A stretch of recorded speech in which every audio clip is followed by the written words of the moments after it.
Okay, well, it is 6 o'clock, so welcome everyone. We're going to go ahead and get started with today's conversation on making Black history.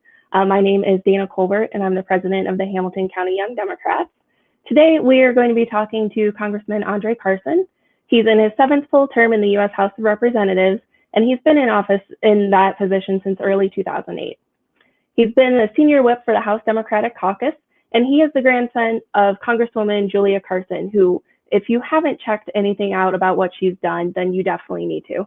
He represents the 7th District, and he's one of 2 of our Indiana Democrats in Congress. So would like to welcome him on and start talking about his experiences. Hello, hello. Congressman. Thanks for having me. Yes, we are very excited to have this conversation. So I wanted to start us off by asking you a little bit about your background and how the issue of race has shaped or affected your path into politics. Well, you know, as you mentioned, having been raised by my grandmother, I was exposed to political life very early.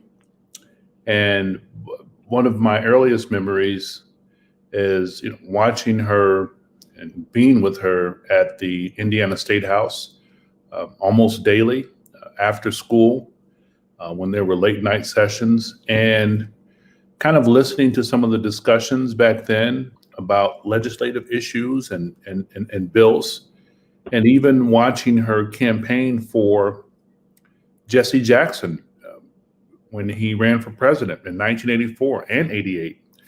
And I think those things had an impact on me. When I was in high school, I was, a bit of an activist, and I even got arrested outside of a mosque when I was in high school. And even though I had this political grandmother, she was still just my grandmother. And at the time, my lens was you needed outside activism and agitation to change things, which is partly true.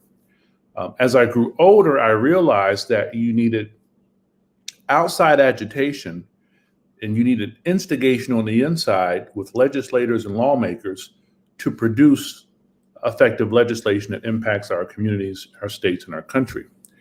And through the racial lens, it was clear that this political life and politics is necessary because it's a shared enterprise. All of us have a responsibility to participate in this working democracy we have. And we have seen what legislation has done to change lives, and we've seen what legislation has done to suppress women, to suppress African Americans, to suppress religious minorities. And so it's important that those of us who are concerned about laws and how things get done and making sure that our taxpayer dollars are used effectively, it is important that we participate in our country's political life. Mm-hmm. And with that, there's so many things going on, so many things to be concerned about. Can you talk a little bit about how to really tap into one issue and how to find out information? Because sometimes it's really hard to get that information too. Well, thankfully, with the advent of the internet, you have resources at your fingertips, on your phone, on your laptop, on your tablet.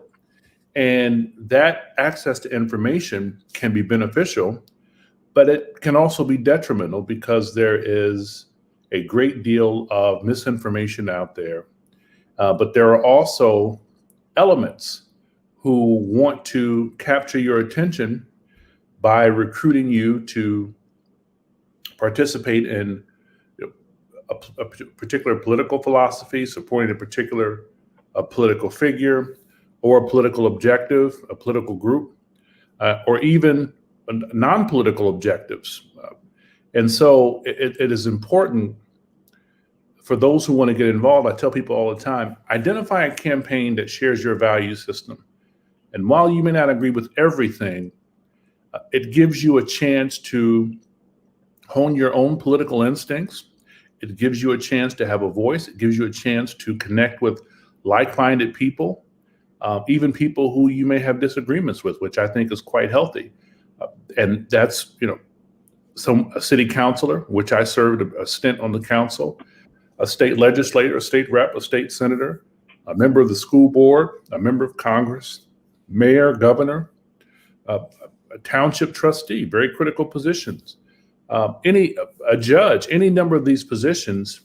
And if you have an expertise or passion about a particular field or a lane of philosophy, be it education, be it economic development, be it clean energy, you can be an asset to that political effort while at the same time honing your craft and really, shaping your own political views. And you're also building a network of support should you choose to run for office yourself, or even just to have a network of support of friends to carry on into the future. And those friends may run for office themselves, or, probably open doors for you where otherwise you would not have had access to these doors had you not participated in this political activity.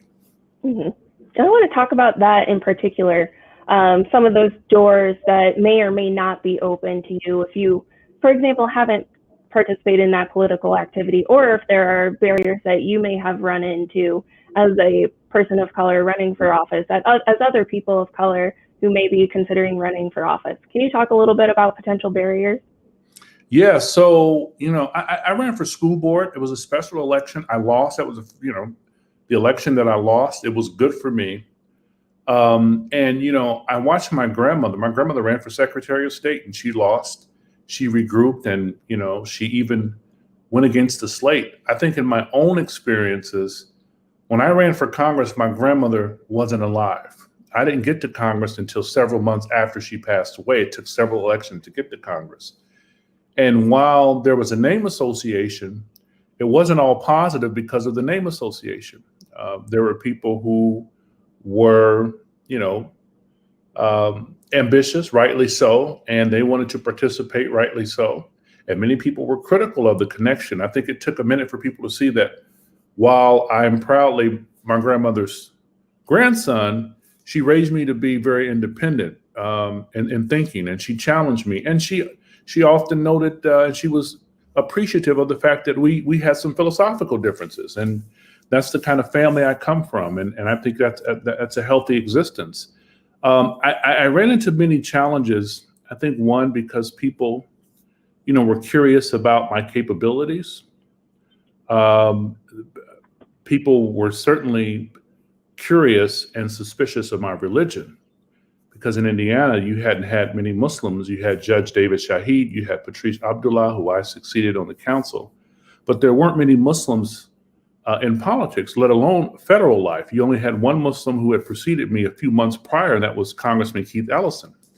At the same time, you had President Barack Obama, who was being accused of being a Muslim as if, it's a bad thing.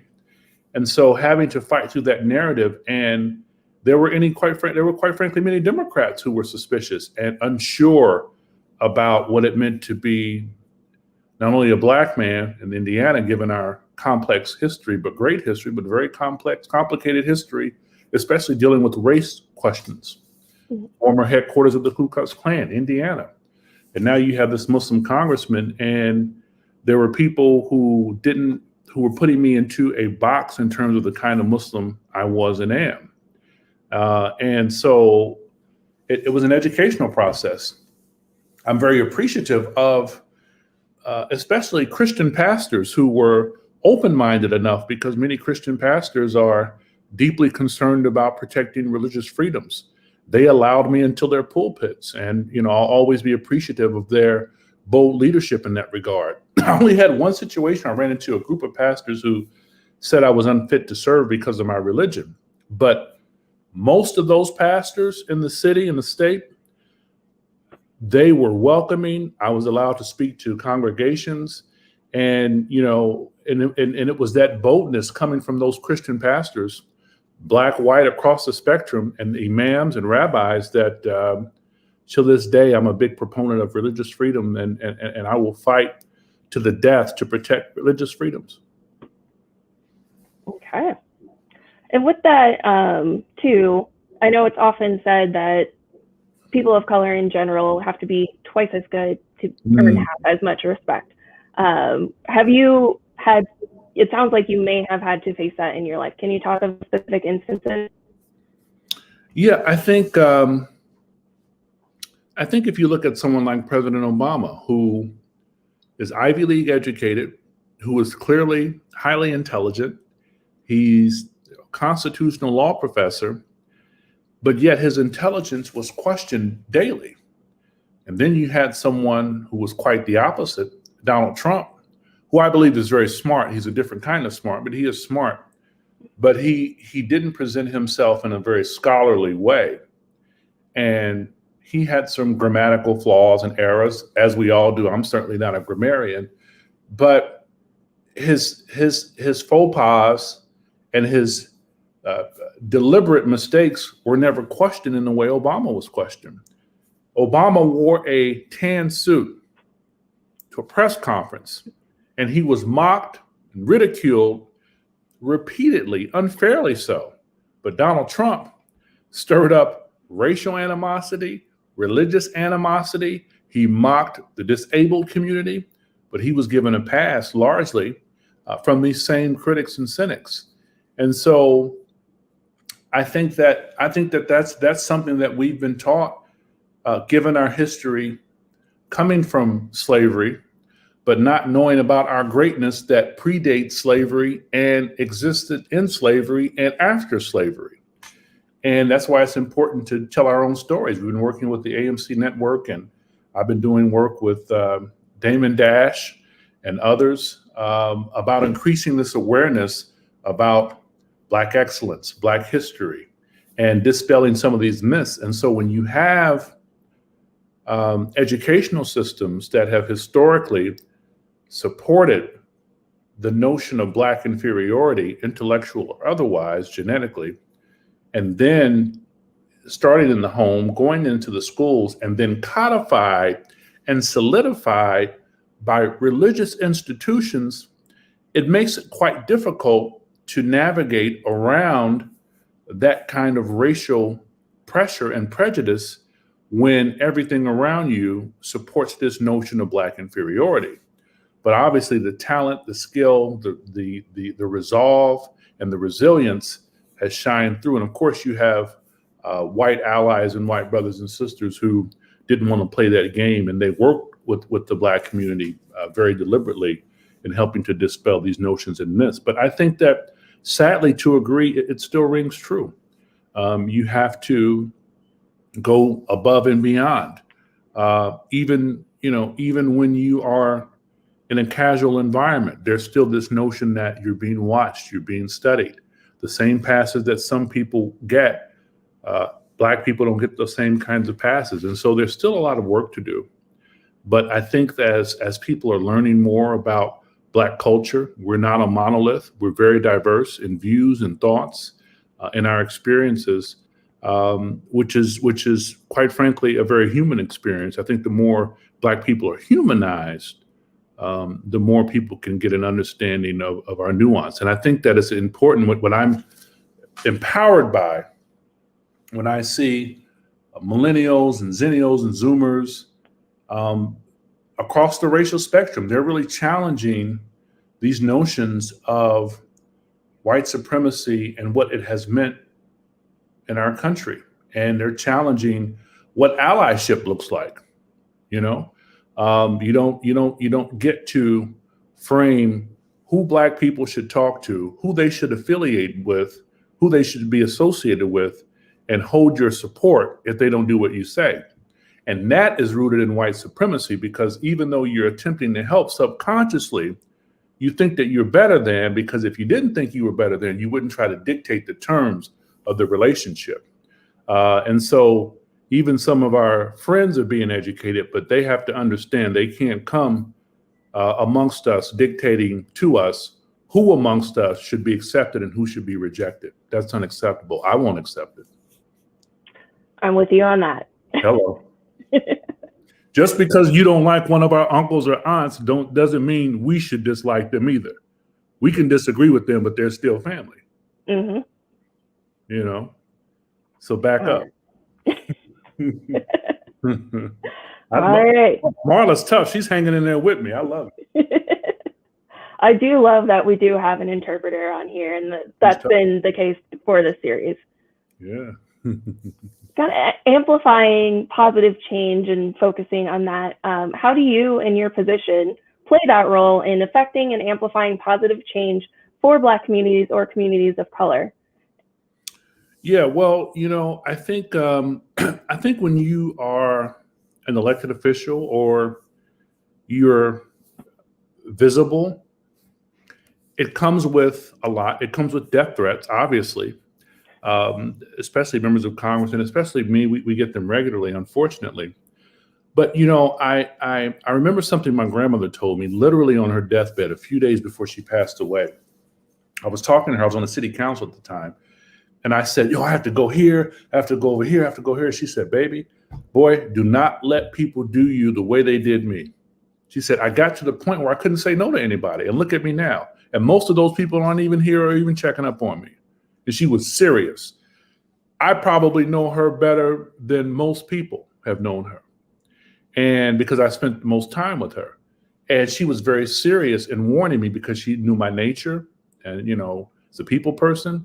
And I say that to say, I'm big on empowering people who work with me, my coworkers, my colleagues, interns. I'm big on making sure that they have opportunities to grow.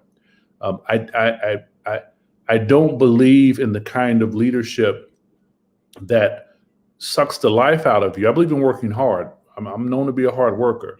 But I've had enough bad bosses and good bosses to appreciate good leadership. I don't think that I think leadership should be bold and firm when necessary, but I don't think a good leader is just a leader by him or herself. A good leader surrounds him or herself with a great team and empowers that team to grow in their own right.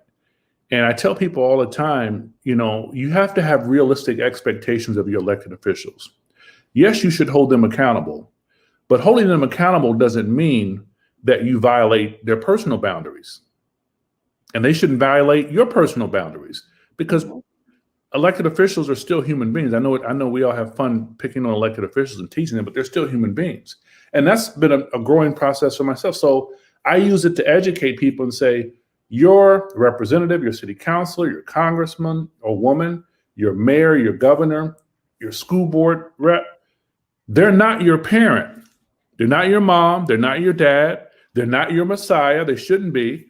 They're human beings, and they're there to be stewards over your taxpayer dollars. They're not there to allow you to worship them and disconnect yourself from the levels of accountability. There's an accountability that resides on the voter as well. And that accountability means that you have to be very critical. But you also have to, when you see spaces to even educate an elected official on a matter that you're passionate about, talk to them, talk to their team, discuss ideas, discuss other legislation that can be coming down the pipe. I mean, we deal with thousands of bills every year, and some bills are similar. Some things get lost in the shuffle. So it's important to have that constant engagement and see yourself in the process, because our democracy is truly and should be a shared enterprise. Can you talk through any legislation that you've introduced or sponsoring that has come from those conversations? Oh, absolutely. That's a great question. One of them is our financial literacy bill that we are reintroducing. And the idea is, because we know schools are cash strapped and a lot of educators are stretched thinly because of testing requirements, it's unfortunate that we don't allow our kids to be taught important financial literacy concepts or financial concepts. The objective is not to make folks hedge fund managers or to be over sovereign wealth funds. If they are, that's a plus. The objective is to teach basic financial tools, important financial tools that will equip them to go out into the real world, to become successful in college so they don't get into deeper debt, to pick up an important trade or to start their own businesses, but to be able to do so without the burden of having increased debt or making bad financial decisions that impact their credit scores, thus impacting their ability to purchase a home, to start a business, to get a line of credit, and to secure a better future for themselves and their families. Okay, thank you for that. How can Black elected officials and Black leadership continue to take back the narrative of what it means to be Black in office or a Black leader, especially in the political space? I think it's happening now. I think what we saw with Vanessa Summers, what we saw with our Indiana Black Legislative Caucus, all friends of mine, and I'm always cheering them on. You know, it's important. I'm inspired by what they do. I try to get out of their way, and we have kind of an understanding when we have to support each other. We do very boldly, but you know, I let them do what they do because you know, locally elected officials are on the ground, and you see instant results. Congress can get kind of abstract, but with your state rep, your state senator, your city councilors, your township officials, your school board members, you kind of see immediate results, and they're on the ground. Of course, I represent the People's House, Congress, and our ears are to the street too, but in a different way. You get that with legislators. And so I think that we're seeing it. We're seeing it by the work of the Indiana Legislative Caucus, Black Caucus. We're seeing it by the Congressional Black Caucus. We're seeing it in these different positions. We have constables, Lance Stevens, we have trustees. They're all being administrators and legislators in their own right. And I think through their individual ingenuity, their brilliance, we're seeing it with our clerk, Mila, they're highlighting Black excellence. And I think Black excellence is accentuated when we are individuals working in our different spaces, sharing our different ideas, sometimes opposing views, because again, it humanizes us and it shows us that we're just as capable of running governments as we are businesses, as we are being educators, judges, scientists, presidents, you name it, astronauts. It's a part of a human experience, and Black excellence is not to negate other folks who have ingenuity and contributions. It is to say that we have a rightful stake in the society, and our stake shouldn't be threatening to anyone else. Our stake is a part of the larger global family, but we will not downplay what we can contribute to make others feel comfortable. Okay. Thank you for that. I am going to get into a little bit more of a serious topic. We've had a bit of a year with 2020. In Indianapolis, we had a police shooting with Drayshawn Reed, and then soon after that, we saw the murder of George Floyd. How did that impact your work this summer and through today? It impacted my work greatly. I spoke to Drayshawn's mother a couple of times, and I marched with a lot of the protesters, and I attended many of the rallies. Some of them I attended by myself late at night without speaking. And I watched, I supported. When I had a chance to speak, I didn't take up space, but I made sure I didn't hide what I wanted to say. And I upset a lot of people. Many of them are some folks I know in the law enforcement community who I have relationships with, but I had to speak my truth. And I supported especially the young people who were bold, who were fearless, and who made their points known. What I was worried about, though, were other elements within these groups who had ill motivations, who had motivations to cause damage and have Black folks take the blame for the damage, to show up at elected officials' homes, but you had operatives and informants in those crowds wanting to do damage to property, and these activists would get blamed for it. And that goes all the way back to COINTELPRO and how protests operate. And so you have to be careful about suggestions from people in these movements, because a lot of them are just there to turn up, but a lot of them are there to deliberately turn up in a way that will discredit the call to focus on serious police reforms, the call to dismantle white supremacy that is pervasive in law enforcement agencies, the call to bring attention to inequality and inequities in our criminal justice system as it relates to sentencing and disparities. And so I was a part of that. And I listened to many of these leaders, and they enlightened me. I think that's what it's about. I told them what we were doing, even as I had my own bill dealing with body cams, and then the George Floyd Justice and Policing Act. Through our conversations, through my conversations with leadership, they included it. A lot of us wanted it. And so we got things done. But I also listened and I learned, and I think that's very important. And a lot of those folks are interning in our office now, which we appreciate. And I think it goes again to what I say about it being a shared enterprise. And, I'm someone who loves learning. And when a lot of the protesters from different groups, when I met with them, I've asked them questions. And they gave me a different lens and a different view on things. And I was encouraged by that because I love that. I'm someone who never wants to limit myself to learning and discovering new things, but I also want to be there as a voice in Congress and as a voice on the ground to support those young people to keep on keeping on. I feel that. No doubt. Okay, I'm going to ask a couple of fun questions. I'm also keeping an eye on the chat, so if there are some questions that people want to throw in, we'll see those come through. But going to turn it up a little bit to some more positive or more uplifting questions. What are your top 3 places to grab a bite to eat when you're back here in Indiana? Well, there's so many good places to name. I mean, Country Kitchen is a good place. I'm going to miss a lot of places. So I do like Psalms. Sticks has some good food. I'm naming a lot. I like the Eagle on Mass Ave. I'm gonna miss a lot. I'm gonna miss. Are we naming chains or small businesses, or whichever you feel?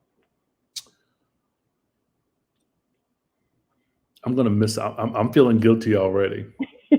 I'm missing a lot of places, but I do like Sahara in Broad Ripple. It's a Middle Eastern restaurant. There's some good soul food places. There's some good vegan places that are popping up in Broad Ripple. I like some of the restaurants in Fountain Square too. Obviously, Mass Ave. I love kind of doing my Mass Ave tour. I love to see the evolution of Mass Ave. But then sometimes I may hit up the west side and hit up a soul food restaurant, or hit up the east side and do something like that. Or I may go out north, Keystone at the Crossing, north side, and get something good. Or I may, dip on the south side. I went to junior high and high school out there, and I, see some of my old buddies on the south side, and I'll do that. So Indiana has a growing restaurant scene. We have some phenomenal cultural communities that are popping up. But I'm open to suggestions. What's hot? What do you like? Ooh, okay. So Jamaican Breeze, if you haven't had that yet. I keep hearing about it. I got to check it out. Okay, bet. That's a good one. Okay. So good. Okay. And then up here in the Fishers area, Cafe Korea, if you are into Korean food. Okay. They have Korean barbecue too. Wow. So good. I've been to the cigar spot up there. It's in that same strip, yeah. Okay, the same. Okay, I know what that is. All right, I'll have to I'll have to dip over there, see what's up. Those are my 2 big ones that I've been trying to hit up. Okay, bet. Good to know. Okay, well, we've got some agreement with Jamaican Breeze in the chat too. I love it. Another fun question: what's on your playlist these days? Man, so I'm glad you asked. I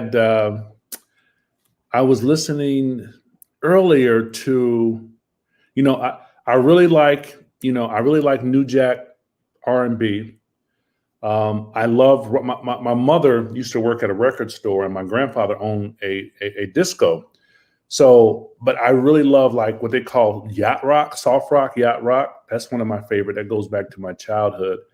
But lately I've been knowing. Have you heard of At My Worst, Pink Sweat with Kalani? I like that. Have not yet. Yeah. I like Tilden Park. I like Ari Lennox. Calvin. I love 2 Chainz. I like Usher. I love Drake. Drake's my guy. Pop Smoke is dope. I like Bino Rideau. Who else is dope? Tilden Park is hot. I like her. Chris Brown is dope. I like Amir Obey. Foster the People. You know, I'm kind of all I'm kind of all over the place. I'm looking at what I've been listening to lately, and I like Kings and Cooking on 3. They're dope. You know, I like The Weeknd. Who's hot? Who are you listening to? Who's hot? I'm trying to find new music. I've been stuck in a rut of pretty much all of my traditional music just because I usually pick up on new music when I'm driving. And since Okay. I'm still working from home, haven't really been listening to anything new. I'm back on the Hamilton soundtrack kick lately. So Wow. You know, I still love hip hop because I was an MC when I was younger, so I always love hip hop. But I really like electronica music. okay. Yeah, I like electronica music. So, if I were in that space, I'd like to think I'd be making electronica music too right now. Well, maybe we'll be able to have a chance to see you display your skills sometime. Maybe it's a blessing I'm not. I'm saving people's eardrums. You know what I mean? All right. So we don't have any new questions in the chat yet. So I do have just a couple more questions for you. I know in the past you've introduced legislation about food deserts in particular. I believe you're considering doing that, reintroducing that again. And I may have missed it if you already have.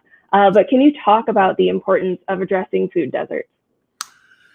Yeah, well, unfortunately, Indiana is a leader in our nation as it relates to food deserts. We have communities, urban communities and rural communities who don't have access to healthy food options, let alone grocery stores. And these grocery stores oftentimes, unfortunately, are miles away. And if you don't have many transportation options or no transportation at all, you're left, if you're lucky in some cases, or unlucky, to get food from a gas station, from a corner store, from a truck stop. And in many cases, these are very unhealthy options. The markup is double, sometimes triple. And a lot of these options, especially if they're vegetables or even fruit, or even just meat, are often expired, or by the time you purchase it on the sell by date. And so what the Food Desert Act attempts to do is to set up a revolving fund with each state that allows NGOs and nonprofits to participate in addressing these food shortages and these food deserts by setting up their own grocers and markets, not necessarily to make them the next Kroger, or the next Whole Foods, but to allow them to have the capacity and infrastructure and support to be able to provide healthy options to communities in need in urban centers and rural parts of our state. And there are phenomenal NGOs in our community who are already addressing these food desert needs. They just need the financial backing and the resources to expand their project to feed more families and more people without these folks having to rely on paying for transportation or an Uber or a Lyft or a relative or a friend to take them there. And then afterward, once they get there, having to pay higher prices that have been marked up significantly. And then these options are very unhealthy. So we're contributing to the rise in obesity, diabetes, high blood pressure, and other conditions that actually are detriments in this very COVID environment. Okay. So we have couple of questions in the chat now. You can take a pass on this one. This one might be a little spicy, but who are some of your colleagues in the House you enjoy working with the most? You know, I'm close to a lot of people. Congressman Hakeem Jeffries is a good friend of mine and neighbor. In fact, he helped me move some furniture recently. I'm close to Congresswoman Sherry Bustos. She's another friend of mine. Congressman Emmanuel Cleaver. I'm going to miss a lot of people. Congresswoman Sharice Davis. She was one of the first Native American members of Congress. She's my friend. Of course, Ilhan Omar, Rashida Tlaib, the squad, they're buddies of mine. You know, they expand my horizons a lot, and you know, they keep me they keep me in line with some legislative issues. But I have a lot of friends. I have a couple of buddies on the other side too. But I'm going to miss some people, and you're going to get me in trouble. That's why I said you could skip it in case you forgot someone. Mm-hmm. Trying to give you an out. We have another question from the chat. Any thoughts on how to deal with the Republican members of the Congressional Black Caucus? And what about the question of having white members? It's a good question. You know, so currently, since Mia is no longer in Congress, we don't have any Republican members of the Congressional Black Caucus. There is a Black Republican now, but I don't think he's made a request to be a part of the CBC yet, or if at all. There's been this ongoing discussion about having ancillary members or honorary members, pardon me, of the CBC, but it hasn't materialized yet. Okay. All right. I'll just go through just a couple more comments from the chat. Everyone loves you. They are thanking you, echoing some of your sentiments. So with that, I will ask you then my last question. Some restaurant suggestions and some music suggestions. You know, I like hip hop, rock, R&B, pop, classical, you name it, electronica. Tell them to send in some submissions. Pop, you know. All right, everyone, make sure if you haven't yet, we do have some restaurant suggestions. We have a second for Jamaican Breeze, and we also have Tian Fu Asian Bistro and India Cafe. And what cafe? India Cafe. Ooh, okay, good. I love South Asian food. I mean, I eat South Asian food regularly and Middle Eastern food, but you know, there we go, and African food. So, all right. Oh, have you had St. Yared's? No, I heard about. I'm slipping. Is it pretty good? It is. It's the first time that I had ever actually had Ethiopian food.